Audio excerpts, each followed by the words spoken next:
যেমন ভাবে নামাজ শেষে সালাম ফিরাবার আগে দুরূদ শরীফ পড়া নবীর তরিকায় আছে, পড়লে হবে সুন্নত। নামাজ শুরু করে না দুরূদ শরীফ পড়া নবীর তরিকায় নাই। কেউ যদি নামাজ শুরু করে আগে দুরূদ শরীফ পড়ে তার দুরূদ হবে বেদাত। নামাজের শেষের দুরূদ সুন্নত কেন? নবীর তরিকায় আছে। নামাজের শুরুর দিকে দুরূদ বেদাত কেন? নবীর তরিকায় নাই। কাজেই যে নেক আমল নবীর তরিকায় আছে এটাকে সুন্নত বলা হয়, যে নেক আমল নবীর তরিকায় নাই সেই নেক আমলকে বিদআত বলা হয়। সত্যের পথ অবলম্বন করুন। KH Islamic media. যে আমল যেভাবে করার পদ্ধতি নবী শিক্ষা দিয়েছেন সেই আমল সেই পদ্ধতিতে করতে হবে। যদি নবীর তরিকা মতো নেক আমল করা হয় তাহলে এই তরিকাকে নবীর সুন্নত বলা হয়। আর যদি মন গড়া পদ্ধতিতে নেক আমল করা হয় এটাকে বেদাত বলা হয়। এই হইল সুন্নত আর বেদাতের পার্থক্য। এই হইল সুন্নত আর বেদাতের পার্থক্য। যেই আমল যেই ক্ষেত্রে যেই পরিমাণ করার জন্য নবী শিক্ষা দিয়েছেন সেই আমল সেই ক্ষেত্রে সেই পরিমাণ করব, যে নবীর সুন্নত পথে আমল করা হইল আল্লাহর কাছে কবুল হবে। যে আমল যেই ক্ষেত্রে যেই পরিমাণ করতে নবী শিক্ষা দিয়েছেন সেই ক্ষেত্রে করলাম না, সেই পরিমাণ করলাম না, এটাকে নবীর সুন্নত বলা হয় না, এটাকে বিদআত বলা হয়। হাদিস শরীফে রাসূল করিম সাল্লাল্লাহু আলাইহি ওয়াসাল্লাম বলেন, ইয়্যাকুম ওয়া মুহদাসাতিল উমুর ফাইন্না কুল্লা মুহদাসাতিন বিদআতুন ওয়া কুল্লা বিদআতিন দালালা ওয়া কুল্লা দালালাতিন ফিন্নার, আও কামা ক্বালা আলাইহিস সালাতু ওয়াস সালাম। এর অর্থ হলো, আমার উম্মত মুসলমানেরা, তোমরা নেক আমল মন গড়া পদ্ধতিতে করবে না, সাবধান। নেক আমল মন গড়া পদ্ধতিতে করার নাম বেদাত। যারা বেদাত করে তারা জান্নাতের পথ হারিয়ে ফেলে, আর জান্নাতের পথ যারা হারিয়ে ফেলে তারা জাহান্নামে যাওয়া ছাড়া গতি নাই। কি আমল করে জাহান্নামে গেল? বদ আমল করে জাহান্নামে গেল না নেক আমল করে জাহান্নামে গেল? দুষ্টা কোথায়? নবীর তরিকা বাদ দিয়া মন গড়া তরিকায়। নবীর তরিকা বাদ দিয়া মন গড়া তরিকা। যেমন দুরূদ শরীফ পড়া একটা নেক আমল। দুরূদ শরীফ পড়া একটা নেক আমল। কত বড় নেক আমল! হাদিস শরীফে রাসূল করিম সাল্লাল্লাহু আলাইহি ওয়াসাল্লাম বলেন, কেউ যদি আমার প্রতি একবার দুরূদ শরীফ পড়ে আল্লাহ তার প্রতি 10 বার রহমত নাযিল করে। কেউ যদি আমার প্রতি 10 বার দুরূদ শরীফ পড়ে আল্লাহ তার প্রতি 100 বার রহমত নাযিল করে। কেউ যদি আমার প্রতি 100 বার দুরূদ শরীফ পড়ে আল্লাহ তার প্রতি 1000 বার রহমত নাযিল করে। সুতরাং দুরূদ শরীফ পড়া একটা নেক আমল, কিন্তু এই দুরূদ শরীফ পড়ার কিছু নিয়ম নীতি বিধিবিধান নবী শিক্ষা দিয়েছেন। নবীর শিক্ষা দেওয়া নিয়ম নীতি মতে, নবীর শিক্ষা দেওয়া পদ্ধতি মতে দুরূদ শরীফ পড়লেই শুধু সেটা আল্লাহর কাছে গ্রহণযোগ্য। নবীর শিক্ষা দেওয়া পদ্ধতি ছাড়া মন গড়া পদ্ধতিতে দুরূদ শরীফ পড়লে এই দুরূদ শরীফ পড়াটাই বেদাত হবে। যেমন আজান শেষ করার পরে, আজানের পরে যে দোয়া আছে এই দোয়ার আগে দুরূদ শরীফ পড়া নবী শিক্ষা দিয়েছেন।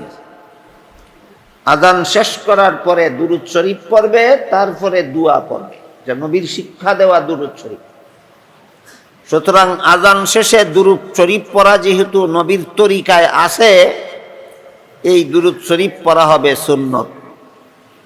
আজান শুরু করার আগে দুরূদ শরীফ পড়া নবী শিক্ষা দেননি। কেউ যদি দুরুদ শরীফ পড়ে আজান শুরু করার আগে, এটা নবীর তরিকার দুরুদ নয়, এটা মন গড়া দুরুদ, এটা হবে বেদাত। আজানের পরবর্তী দুরুদ শরীফ সুন্নত, আর আজানের আগের দুরুদ শরীফ বেদাত। পরেরটা সুন্নত কেন? নবীর তরিকায় আছে। আগেরটা বেদাত কেন? নবীর তরিকায় নাই। পার্থক্যটা কি বুঝাইতে পারলাম? যেমন ভাবে নামাজ শেষে সালাম ফিরাবার আগে দুরূদ শরীফ পড়া নবীর তরিকায় আছে, পড়লে হবে সুন্নত। নামাজ শুরু করে না দুরূদ শরীফ পড়া নবীর তরিকায় নাই। কেউ যদি নামাজ শুরু করে আগে দুরূদ শরীফ পড়ে, তার দুরূদ হবে বেদাত। নামাজের শেষের দুরূদ সুন্নত কেন? নবীর তরিকায় আছে। নামাজের শুরুর দিকে দুরূদ বেদাত কেন? নবীর তরিকায় নাই। কাজেই যে নেক আমল নবীর তরিকায় আছে এটাকে সুন্নত বলা হয়, যে নেক আমল নবীর তরিকায় নাই সেই নেক আমলকে বিদআত বলা হয়। অনুরূপভাবে 5 বেলার ফরজ নামাজ শেষ করার পর সালাম ফিরাবার পর বিভিন্ন রকমের দুয়া হাদিস শরীফে আছে। আল্লাহ রসুল ফরজ নামাজের সালাম ফিরাবার পরে বিভিন্ন দুয়া পড়েছেন, বিভিন্ন হাদিস আছে। কাজেই 5 বেলার ফরজ নামাজের সালাম ফিরাবার পরবর্তী দুরূদ সুন্নত, কিন্তু জানাজার সালাম ফিরাবার পরে নবী কোনো দোয়া পড়েননি, তাই জানাজার সালাম ফিরাবার পরে দোয়া করা বিদআত। 5 বেলার সালামের পরের দোয়া সুন্নত কেন? নবীর তরিকায় আছে। জানাজার সালামের পর দুরূদ দোয়া বেদাত কেন? নবীর তরিকায় নাই।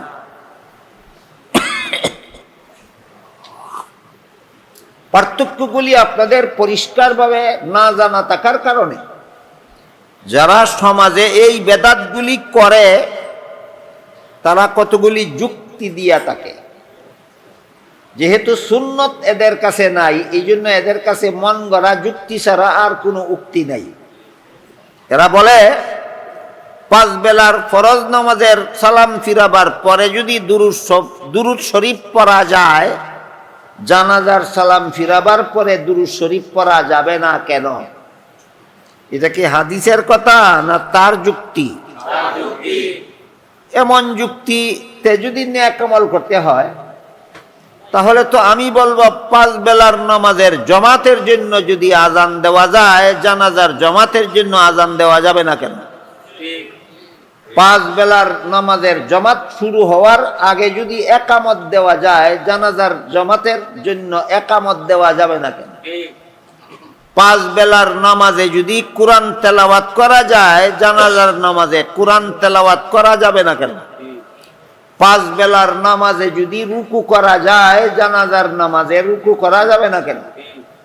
5 বেলার নামাজে যদি সেজদা করা যায়, জানাজার নামাজে সেজদা করা যাবে না কেন? আমার প্রশ্নের যেই জবাব, তোমার প্রশ্নের সেই জবাব। জবাব হইল ওইগুলি নবীর তরিকায় নাই এই জন্য বেদাত, তোমারটাও নবীর তরিকায় নাই সেই জন্য বেদাত। কাজেই জানাজার নামাজের জামাতের জন্য আজান দিলে আজান বেদাত, একামত দিলে একামত বেদাত, জানাজার নামাজে কোরআন তেলাওয়াত করলে কোরআন তেলাওয়াত বেদাত, জানাজার নামাজে রুকু করলে রুকু বেদাত, জানাজার নামাজে সেজদা করলে সেজদা বেদাত। যেই কারণে সালাম ফিরাইয়া মুনাজাত করলে মুনাজাত বিদাত, একই কারণে। তাই বান্দার নেক আমল আল্লাহর কাছে গ্রহণযোগ্য হওয়ার, বলেন তো কত শর্ত? 3 শর্ত। 1 নম্বর ঈমান আকীদা শুদ্ধ থাকতে হবে। 2 নম্বর নিয়ত সহি থাকতে হবে। 3 নম্বর নেক আমল মন গড়া যুক্তি মতে নয়, নবীর তরিকা মতে করতে হবে। আমাদের সমস্ত মুসলমানদের এই 3 কথা জীবন ভর মনে রাখা দরকার। আল্লাহর যে সমস্ত বিধান শরীরের অঙ্গ প্রত্যঙ্গের দ্বারা পালন করতে হয়, এইগুলি আল্লাহর কাছে গ্রহণযোগ্য হওয়ার 3 শর্ত। প্রথম শর্ত ঈমান আকীদা শুদ্ধ থাকা, 2 নম্বর শর্ত সহি নিয়তে আমল করা, 3 নম্বর শর্ত হইল নবীর তরিকা মতে করা, মন গড়া যুক্তি দিয়ে নয়।